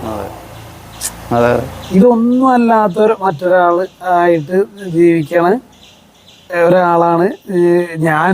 അപ്പൊ എന്നെ സംബന്ധിച്ചിടത്തോളം എന്നെ പോലെ എനിക്ക് തോന്നിയിട്ട്, അത് ചിലപ്പോ കുറെ ആൾക്കാരെ തോന്നിയിട്ടുണ്ടാവും. അതും അദ്ദേഹത്തിന് ഞാൻ കണ്ടിട്ടുള്ളൊരു അതൊരു ഗരിമയായിട്ട് എനിക്ക് തോന്നി. അപ്പോൾ ഇനി അങ്ങയുടെ ഗുരുനാഥനെയും അതുപോലെ അങ്ങയുടെ പ്രിയപ്പെട്ട ലാൽ സാറിനെയും കൂടെ തമ്മിൽ കണക്ട് ചെയ്യുന്നൊരു ചോദ്യമാണ് ചോദിക്കുന്നത്. കാരണം എവിടെയോ അദ്ദേഹം പറഞ്ഞതായിട്ട് ഞാൻ വായിച്ചിട്ടുണ്ട്. കാരണം പൂമുള്ളി ആറാം തമ്പുരാൻ അദ്ദേഹം ഇതുപോലെ നമ്മൾ ഈ പറയുന്ന കായകൽപ്പ ചികിത്സ, അപ്പോൾ അതിനെക്കുറിച്ച് പറയുമ്പോൾ ലാൽ സാർ പറയുന്നു ഞാനതിന് തയ്യാറാണ് എന്ന് പറയുന്നു. ഏതാണ്ട് 1 വർഷത്തോളം നീണ്ടു നിൽക്കുന്ന കുടിയിൽ നടക്കുന്നൊരു പ്രക്രിയയാണ്. തലമുടിയും നഖവും ഉൾപ്പെടെയൊക്കെ പൊഴുത് നമ്മുടെ ഇന്ന് പറഞ്ഞു പോയിട്ട് പുതിയത് വരും എന്നൊക്കെ പറയുന്നൊരു സംഗതിയുണ്ട്. അപ്പോൾ ഇതിനെക്കുറിച്ചൊന്ന് പറയാമോ? ഈ കായകൽപ്പ ചികിത്സയും ഇദ്ദേഹത്തിൻ്റെ അതിനു വേണ്ടിയുള്ള ഒരു തയ്യാറെടുപ്പിനെ കുറിച്ചുമൊക്കെ കേട്ട ഈ വാർത്ത സത്യമാണോ? അല്ലെങ്കിൽ അല്ല, ഈ കായകൽപ്പ ചികിത്സയുടെ ഈ ചർച്ച നടക്കണ ഒരു സമയം എന്ന് പറയുന്നതൊക്കെ എനിക്ക് തോന്നുന്നത് ഞാനൊക്കെ അവിടെ എത്തുന്നതിന് മുമ്പാണ്. ഓ ശരി ശരി. അതൊന്ന്. രണ്ടാമത്തെ കാര്യം, ഈ കായകൽപ്പ ചികിത്സയെ കുറിച്ച് ആധികാരികമായിട്ട് സംസാരിക്കണമെങ്കിൽ ഞാൻ പറഞ്ഞില്ല, അതിനും ഒരു ദിവസം വേണ്ടി വരും. കാരണം ശരിക്കും അതൊരു ഗുരുനാഥനൊക്കെ പറഞ്ഞ് കേട്ടിട്ടുള്ള ഒരു കാര്യം ഞാൻ പറയാം. കാരണം 250 ദിവസത്തെ ഒരു പ്രക്രിയയാണ് കായകൽപ്പ ചികിത്സ എന്നാണ് പറഞ്ഞിട്ടുള്ളത്. അപ്പൊ ഈ കുടിപ്രാവേശികം എന്ന് പറഞ്ഞിട്ട് നമുക്ക് 3 മാസം ഒക്കെ ചെയ്ത് അങ്ങനെ ചെയ്യാറുണ്ട്. എന്നാൽ നമ്മളിപ്പോ ഇവിടെ എൻ്റെ വേറൊരു സ്ഥാനത്തുള്ള ആളാണ്, ഒറ്റപ്പാലത്തുള്ള സേതുമാധവൻ ഡോക്ടർ. അദ്ദേഹം കുടിപ്രാവേശികം ചെയ്യുന്നുണ്ട്. അപ്പൊ ഈ ശരിക്കിത് 250 ദിവസമൊന്നും ഒരു ഇങ്ങനെയുള്ള ഒരു ലൈം ലൈറ്റിൽ നിൽക്കുന്ന ഒരാൾക്ക് വിട്ടു നിൽക്കുക എന്നുള്ളത് പോസിബിൾ അല്ലാത്തത് കൊണ്ട്, കാരണം ജനങ്ങള് മറന്നുമില്ലേ, അങ്ങനെയല്ല, എന്നും ലൈവായിട്ട് നിൽക്കുന്ന ആളും ഈ ഒരുപാട് ദിവസത്തിൽ നിന്ന് മാറുകയും ചെയ്യുമ്പോൾ ഉണ്ടാവുന്ന ഒരു വിഷയം ഉണ്ടാവുമല്ലോ. എനിക്ക് തോന്നണത് ആ കാലഘട്ടത്തിലെ ചർച്ചയിൽ പിന്നീട് അത് വരികയും അവരതിനെ പിന്നെ ആവാം എന്നുള്ള ഒരു രീതി മാറ്റിവെച്ചു എന്നാണ് ഗുരുനാഥന്റെ അടുത്ത് നമ്മൾ കേട്ടത്. അല്ല, അങ്ങയുടെ ഗുരുനാഥൻ തന്നെ അത് പറഞ്ഞു എന്നാണ് കേട്ടിട്ടുള്ളത്. കായകൽപ്പ ചികിത്സയെ കുറിച്ച് ഒന്ന് ചെറുതായിട്ടൊന്ന് പറയാമോ? ഒരു കായകൽപ്പ ചികിത്സയെ കുറിച്ച് ഇപ്പൊ പറയാൻ എനിക്ക് സത്യത്തിൽ എനിക്ക് അതിനെ പറ്റിയിട്ട് ഞാൻ അശക്തനാണ്. അതുകൊണ്ട് ഞാനെന്താ വെച്ചാൽ അതിൽ കുറച്ച് ഞാൻ ധരിച്ചു വെച്ച കാര്യങ്ങൾ പറയാം. ഒന്നാമത് പഞ്ചകർമ്മ ചികിത്സ ശരിക്ക് ഒരു വ്യക്തിയിൽ കൃത്യമായ അതിൻ്റെ പദ്ധതികളിലൂടെ ചെയ്യണമെങ്കിൽ കഷ്ടി ഒരു 10-42 മുതൽ 60 ദിവസം വരെ വേണം. അതതിൻ്റെ ഓരോ ചികിത്സയായിട്ട് ഇങ്ങനെ ചെയ്യുക, പിന്നെ അതിൻ്റെ ദൂഷ്യങ്ങളൊക്കെ കളയുക, പിന്നെയും അടുത്ത ചികിത്സ ചെയ്യുക, ദൂഷ്യങ്ങൾ കളയുക, അങ്ങനെ പഞ്ചകർമ്മം. കാരണം ഇപ്പൊ നമ്മൾ ഈ കാണുന്ന സാധാരണ പിഴിച്ചില് ഇങ്ങനെയൊക്കെ ചെയ്യണ സാധനമൊക്കെ ഇതൊക്കെ പൂർവകർമ്മമാണ്. ഇതൊന്നും പ്രധാന കർമ്മത്തിൽ എത്തണില്ല. പ്രധാന കർമ്മം എന്ന് പറയുന്നത് ഈ 5 ചികിത്സയാണ്: നസ്യം, രക്തമോക്ഷം, വമനം, വിരേചനം, വസ്തി. അപ്പൊ അതില് നഹി വസ്തി സമം കിഞ്ചിത് എന്ന് പറയുന്നുണ്ട് ചികിത്സേനെ പറ്റി. വസ്തി, കഷായ വസ്തി എന്ന് പറയുന്നത് ഒരു എന്താണ്, ഒരു അർദ്ധ ചികിത്സയാണ്. ഒരു വ്യക്തി കഷായ വസ്തി ചെയ്തു കഴിഞ്ഞാൽ, നേരവണ്ണം ചെയ്തു കഴിഞ്ഞാൽ അയാളുടെ ബോഡിയിൽ പിന്നെ വലിയ ദോഷങ്ങളൊന്നും അവശേഷിക്കില്ല. അപ്പൊ ആ കാര്യം പറയുമ്പോൾ എനിക്ക് വീണ്ടും മോഹൻലാലിനെ പറയേണ്ടി വരും. ഞാൻ പറഞ്ഞില്ല, അതാണ് ലാൽ സാറ് നമ്മളെ വിട്ടു പോവില്ല.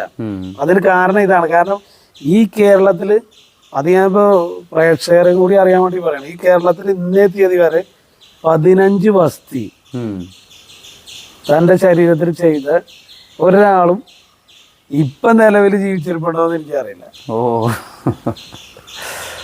കാരണം കാലവസ്തി, കർമ്മവസ്തി, യോഗവസ്തി എന്നൊക്കെ പറയുന്ന കഷായ വസ്തിയിൽ തന്നെ വിവിധ ക്രമങ്ങളുണ്ട്. അപ്പൊ അതിൽ ഈ 15 വസ്തിയുടെ ഈ ക്രമം കൃത്യമായ ചിട്ടയിൽ പാലിക്കുകയും അതിനു മുമ്പ് തൻ്റെ ശരീരം മുഴുവൻ ക്ലീൻ ആക്കിയിട്ട് ബാക്കിയുള്ള 9 ദിവസം കൊണ്ട് ഈ 15 വസ്തി ചെയ്യേണ്ട അങ്ങനെ ഒരു പദ്ധതിയാണ്. അത് ചെയ്യാൻ വേണ്ടിയിട്ട് ഞാൻ റെഡിയാണ് എന്ന് പറയുന്നത് ഇത്രയും വലിയ ഒരു മനുഷ്യനാണ്. അവിടെയൊക്കെ തന്നെയാണ് മോഹൻലാൽ നമുക്ക്, ഞാൻ പറഞ്ഞില്ലേ, എപ്പോഴും നമ്മൾ ഈ മഹാദേവൻ എന്ന് പറയണത് വെച്ചാൽ എന്നെ അങ്ങ് എടുത്തോളൂ, എന്തിനും ഞാൻ റെഡിയാണ്, എനിക്കിത് ചെയ്യണം, അഥവാ ഞാൻ ഇത് ചെയ്തതായിട്ട് നാളെ ഒരു രേഖ അവിടെ ഉണ്ട് എന്നുള്ളതിൽ വളരെ സന്തോഷിക്കുന്ന ഒരാളാണ്. അവൻ എപ്പോഴും അൾട്ടിമേറ്റത്തിലേക്ക് എത്താൻ കുതിക്കാൻ വെമ്പൽ കൊള്ളുന്ന ആഞ്ജനേയന്റെ പോലെയാണ് എനിക്ക്. അതുകൊണ്ടാണല്ലോ ആഞ്ജനേയൻ ചാടിയത്.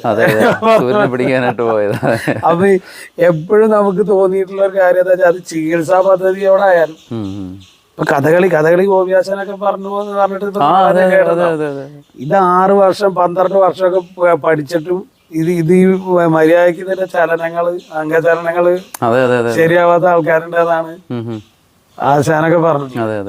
പിന്നെ ഞാൻ ഈ കഥകളിയായിട്ട് ബന്ധപ്പെട്ടൊക്കെ കുറച്ചൊക്കെ നടക്കാറുള്ള ഒരാളാണ്. കാരണം എന്റെ ഈ ഏരിയ അങ്ങനത്തെ എല്ലാ കാര്യവും ഇവിടെ കാണാം. കഥകളി കാണാം, കൂടിയാട്ടം കാണാം, കൂത്ത് കാണാം, പിന്തുള്ളൽ കാണാം. ഇവിടെ ഇല്ലാത്ത ഒരു സംഗതി പുള്ളുവമ്പാട്ട് കാണാം, ഭൂതംകളി കാണാം, ചാക്യാർ കൂത്ത് കാണാം, നങ്ങ്യാർ കൂത്ത് കാണാം. അപ്പൊ നമ്മൾ ക്ഷേത്ര കലകളുടെ ഒരു നടുത്തളത്തിലാണ്. ഇനി ഇതൊക്കെ കാണാൻ ഒരു 10-15 കിലോമീറ്റർ ചുറ്റളവില് വണ്ടി ഓടിച്ചാൽ മതി. അപ്പൊ ഇത്ര ഒരു സാംസ്കാരികമായിട്ട്, പിന്നെ ഭാരതപ്പുഴ, ഭാരതപ്പുഴയുടെ സ്വന്തം ആളവിടെ. ഈ ഭാരതപ്പുഴയുടെ തീരത്തില്ലാത്ത നമുക്ക് ഏറ്റവും വലിയ എന്താ പറയാ അമ്മയല്ലേ ഭാരതപ്പുഴ എന്ന് നമ്മുടെ ആൾക്കാര് ഈ അമ്മ സങ്കല്പം മറന്നുപോയി. അപ്പോഴാണ് പുഴ തിരിച്ചടിക്കാൻ തുടങ്ങിയത്. പറഞ്ഞു മനസ്സിലായി?